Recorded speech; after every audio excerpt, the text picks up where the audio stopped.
Todd Young Online presents Young Tales. Tales for the young and the young at heart. Today's story, 7 Ravens by the Brothers Grimm. There was once a man who had 7 sons, but never a daughter, no matter how much he wished for one. At length his wife had a child, and it was a daughter. The joy was great, but the child was sickly and small, and so weak that it had to be baptized at once. The father sent one of the boys in a hurry to the spring to fetch water for the baptism.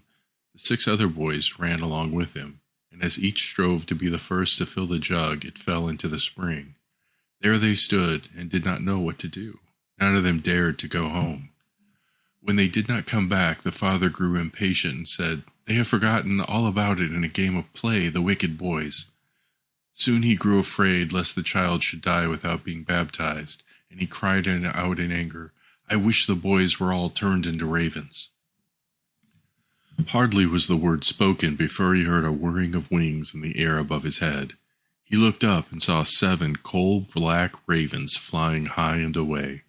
The parents could not recall the curse, and though they grieved over their loss of their 7 sons, yet they comforted themselves somewhat with their dear little daughter, who soon grew strong and every day more beautiful. For a long time she did not know that she had had brothers. Her parents were careful not to mention them before her, but one day she chanced to overhear some people talking about her and saying that the maiden is certainly beautiful, but really to blame for the misfortune of her 7 brothers. Then she was much troubled and went to her father and mother and asked if it was true that she had had brothers and what became of them.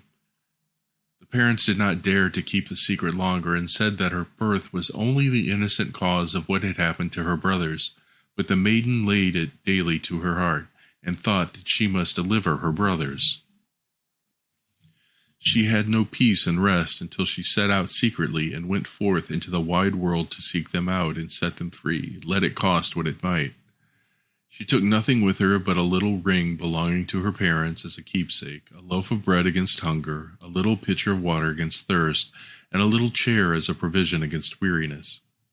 And now she went continually onward, far, far to the end of the world. Then she came to the sun, but it was too hot and terrible, and devoured little children. Hastily she ran away and ran to the moon, but it was far too cold and also awful and malicious. And when it saw the child, it said, I smell the flesh of men." On this she ran swiftly away and came to the stars, which were kind and good to her, and each of them sat on its own little chair. But the morning star arose and gave her the drumstick of a chicken and said, "If you have not that drumstick, you cannot open the glass mountain, and in the glass mountain are your brothers."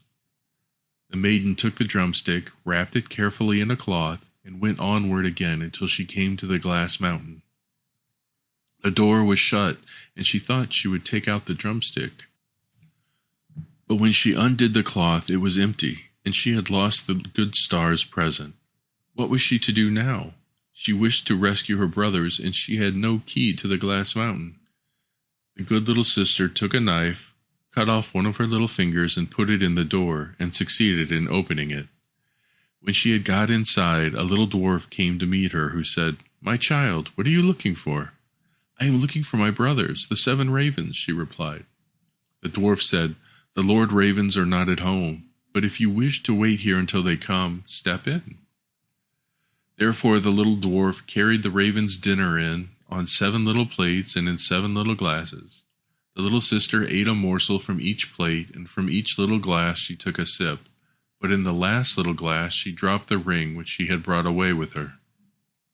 Suddenly she heard a whirring of wings and a rushing through the air, and then the little dwarf said, "Now the Lord Ravens are flying home."